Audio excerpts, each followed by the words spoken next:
Today, I want to talk about an addition to the objective personality system I'm really excited about. If you're new here, you've never heard of objective personality, or you only got a very basic grasp, maybe check out my introduction video in the description first and stay tuned for more fundamental videos in the future. As Benjamin has demonstrated in his binary cognitive mechanics series, we now know that OPS builds up from first principles and uses building blocks to slowly increase complexity in 3 levels. On the first level, we can see that cognitive functions are the result of combining basic interactions with the outside and inside world. I'll link Benjamin's video on this in the description if you want to hear him explain this in more detail. Combining cognitive functions gives us the second level, which is animals. On a third level, OPS also already tracks some of the animal combinations, like extroversion, introversion, and info and energy dominance. But what's really obvious with this Venn diagram is that there's actually a pair missing. What is that? And if these 2 pairs, extroversion, introversion, and the one we don't know about yet, are tracking animal combinations, just like animals track function combinations, does that mean we have a 4th complexity level to analyze? What does this 4th level tell us about people? It seems like it will help us look at last animals in a different way. Another question it brings up is, do these 4 things have an order? Meaning, will there be saviors and demons? Will there be a last, just like with animals? In order to answer these questions, I think it's time we gave these 2 pairs a name. So let's learn about tendencies. The first tendency we already know is extroversion. Now, I find extroversion and introversion to be problematic names for 2 reasons. First, because there's already an association in popular culture with gregariousness, or the lack thereof. And while that can be part of these tendencies, it doesn't have to be. Several extroverted people I've talked to could not identify themselves with the term because they do not see themselves as party people. The second problem is that the words extroversion and introversion are already used when describing the orientation of cognitive functions. But before we speculate about what name might be a better fit, what does it mean to be extroverted? This tendency describes people who are not missing guide or play, meaning not having them last, and who are using consensus twice, while missing one kind of discernment animal, either hone or explore. Because of the double activated consensus, there's a lot of tribe deferral and tracking, consensus seeking, and less awareness of one's own opinion, wants, or needs. People who are this tendency are about community, mediation, hanging out, or working together. This can mean being gregarious, but it doesn't have to, as our number 3 brethren have shown us. Let's hear someone who has this tendency talk about it. So I wanted to create like a social media platform for artists and creative people to be able to discover and network other people across industries and collaborate with them on projects that, you know, they want to build. So whether that's like a musician who needs a videographer to shoot like a music video, or it's like a photographer who's going to shoot, you know, an artist in their new gallery, or, you know, across industries, and people being able to really like source these people that they need to be able to elevate the work that they're already doing. I think the key to success is like collaborating and finding new audiences. And I think the more people you can work with and the bigger your network can become, even if it's at a very basic level and like, you know, an amateur level, I think that's the sort of thing that really starts to catch people's eyes and help you break into the industry. So if extroversion is not a good name, how about we call this collaborative instead? The second tendency we know is introversion. When someone is not missing explore or hone, meaning not having them last, they're using their discernment twice while missing one kind of consensus animal, guide or play. This makes them independent-minded and skeptical, with individual taste and takes meticulously built up over the years. They rely on their own opinions more than they are aware of the tribes. Can this line up with a lack of gregariousness? Sure, but as our fellow number 4s have shown us, it doesn't have to. Let's hear someone who has it talk about it. Read a lot and read critically. That is, decide, I like this, I don't like that. Why do I like this? What qualities do I like about it? And notice how the writer is putting the story together and how they are handling the language of the story. So writers have all begun by being readers.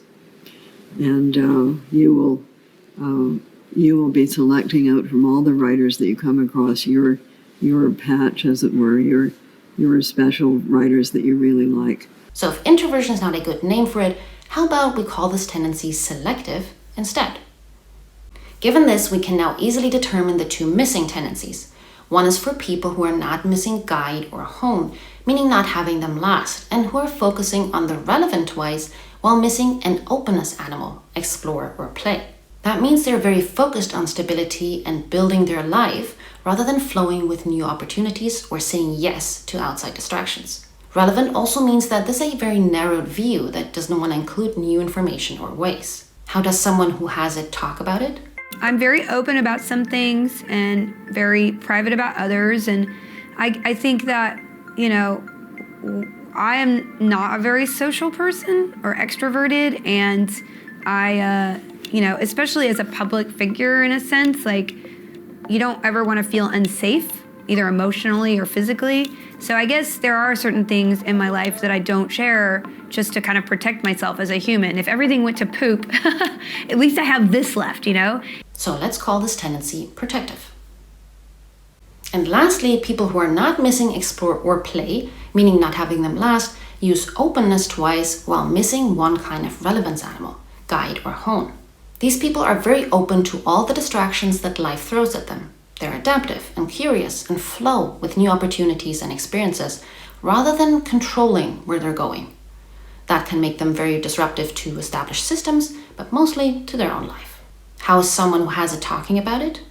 Like I've done at 48, I started working when I was 13 years old, right? So I've been doing this for a while. And through that, I have seen and experienced a lot. And as we just have talked about, I have a bit of a voracious appetite for experiencing new things. I really want my bucket list to be not only large, but made by myself in my woodworking studio. And so I just like all kinds of things. I love circus and magic and VR, and my husband's a chef as well as an actor, so we know the food and beverage scene. We love design. We travel around a lot. We just gotten to do a lot of fun stuff. Now, while I like both hungry as well as open as ways to describe this tendency, in order to go with the rest of the collection, let's call this tendency receptive. When we put all this in the fourth level diagram from before, we can answer the first question. Just like animals, tendencies come in an order of preference, with 2 tendencies being saviors and 2 demons, one of them being last. This diagram also shows us that the last animals actually correspond to 2 different tendencies. Someone who is hone or sleep last is both savior collaborative and savior receptive, as well as demon selective and demon protective. But which tendency do they struggle with more? And what does that depend on? To answer that question, let's look at Macy Williams, who is hone or sleep last. Her first animal combination is explore play or consume play, making her receptive first. The second combination is explore guide or consume blast, which is info, but we're not tracking that, so then we move on to play guide or play blast, making her collaborative second.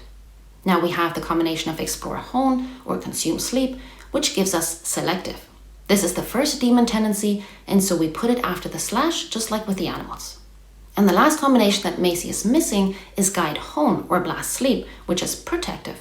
So looking at this code, we can easily see that she has relative balance between being collaborative and selective. What's interesting about this is that despite being an IP, her biggest problem really isn't going to be the tribe, aka being collaborative. She's actually demon selective, meaning that she needs to work on her discernment despite leading with it. Why is being yourself so nerve-wracking? Because I think for a long time I wasn't really sure who I was. So I couldn't really be authentic because I was trying to search in so many other places for who that was. And I guess it's that sort of fear of being found out and trying to say the right thing and trying to be the person that you want me to be in this situation, which I sort of tried to scrap about a year ago. And then I think since then my nerves have definitely got a lot, more intense, but... Nerves are more intense. Yeah, when I've tried to just sort of drop that. I don't know. Yeah, I just had a lot of, you get it a lot when you're younger, when you grow up and you try something, and then, a lot of people have a lot of opinions and say that you're not, being authentic. And when you're just trying to figure that out yourself, I think it's quite a jarring thing to hear. And for me, I have always felt like, I don't really know who I am. Really? Yeah, if I'm not pretending to be someone false. Yeah. But her biggest tendency problem in life would be the missing protectiveness, giving her a harder time focusing on the relevant and closing the door to distractions and influences. I've witnessed like people just feeling like just them existing in one spot is like them just taking up too much room in this world. And I think that I've like just taken on a piece of that, where like just living and breathing, like you're too much and like you're irritating. Now, you might have noticed that I renamed a lot of the animals. One reason is that I personally have found the new names to resonate the most with new people that I explain OPS to. But another reason should have become obvious by now when you look at the abbreviations for the tendencies. This actually makes me consider even renaming play, even though I've always found this to be a pretty cool name. Okay, let's look at some more glass lizards because they're going to have the most interesting tendency order. Margaret Atwood is... The first animal combination is guide hone or blast sleep, which gives us protective. The second hone explore or sleep consume, which gives us selective. The third guide play or blast play, which is collaborative, and the last one is explore play or consume play, which is receptive. She also is relatively balanced between being selective and collaborative, despite being an EJ, but her biggest tendency problem is the opposite of Macy's, in that she's not receptive enough and so has a harder time letting in new information and being open to new experiences. Felicia Day is... The first animal combination, play guide or play blast, makes her collaborative. The second, guide hone or blast sleep, protective. The third one is play explore or play consume, which means she's demon receptive but still has it. And then what she's missing would be the hone explore, sleep consume, or selectiveness. This means she's relatively balanced between being receptive and protective, but has a harder time knowing who she is and building up her opinions and tastes. And suddenly, overnight, I'm super popular, and the pressure was too much for me. I was unable to write for myself and my own pleasure because the pressure of everybody made me want to just do more, faster, better. It was awful. I had a baby, and I felt completely lost. I had no idea who I was anymore. I left my company. The guild was over. I had no identity. Everything felt so hard. And I started doing a bunch of self-help books to try to figure out who I was as an artist, a person, anything. The theme of this book is about uncovering your unique identity, because I think that's the key to doing anything artistic. Knowing who you are and what you want to say, and making sure that what you want to say is important enough for you to get through the hard stuff, because creating is very hard. And lastly, Neil Patrick Harris. He is hone explore or sleep consume, selective first, explore play or consume play, receptive second, hone guide or sleep blast, protective third, and then last, play guide or play blast, collaborative. He is also relatively balanced between being receptive and protective, but has a harder time working with others and adapting to their needs and wants. But never at a party. Oh! How you doing? Thanks. Thanks so much. Oh, someone's got to clean that up. Get to work. These 4 glass lizard examples also show us the link between last tendencies and the first 2 animals, aka being a mope, crackhead, skip, or douchebag, or as I like to call them, experimenters, curators, builders, and mediators. However, since the third tendency is not as easily discernible in the animal order, I still like tracking the tendency in the code itself. This also makes it more accessible for newcomers who may not have the experience yet to be able to easily calculate the tendencies from the animal order. This is me, and from this I can now easily see that despite being consensus TE first, I actually need to work on being more collaborative. Another reason I like tracking the tendencies in the code itself is because it gives us more information about how to tackle the last animal. Macy Williams' hone or sleep last problems are more about not being protective enough, even though she's an IP. Whereas for someone like Christopher Reeve, even though he's an EP, it would be about building up discernment and becoming more selective. Tracking tendencies also helps with typing, as Dave and Shan have already demonstrated with extroversion and introversion. That means when listening to Neil Patrick Harris saying that he has a voracious appetite for the new, We don't have to assume anymore that he's a lying IJ, but can instead track him as receptive, putting him in the glass lizard category. The same goes for Felicia Day, talking about protecting her privacy. This is not a weird quirk of the SI lass, but rather a hint for her being protective, also identifying her as a glass lizard. While not obvious in these 4 examples, when you calculate the tendencies for more people, it becomes clear quite quickly that the tendency order is more like the function order and not like animals, where the last tendency is always the opposite of the first one. That means we really only need to display either the first 2 or the last 2 tendencies to have all the information. I personally prefer tracking the demon tendencies, as these tell us the most about our struggles. And so this is the basic overview of the tendencies. If you want to learn more, you can go to my website, link is in the description, and check out what words cluster in what tendencies, and also how tendencies manifest differently for different quadra. While you're there, you might want to check out the other Venn diagrams that I've added to make the understanding of OBS more visually accessible. This would have been impossible without the incredible work of the Binary Cognitive Mechanics group, so check out Benjamin's channel and his videos on the topic if you want to find out more. Thanks so much for watching, and I'll see you in the next video.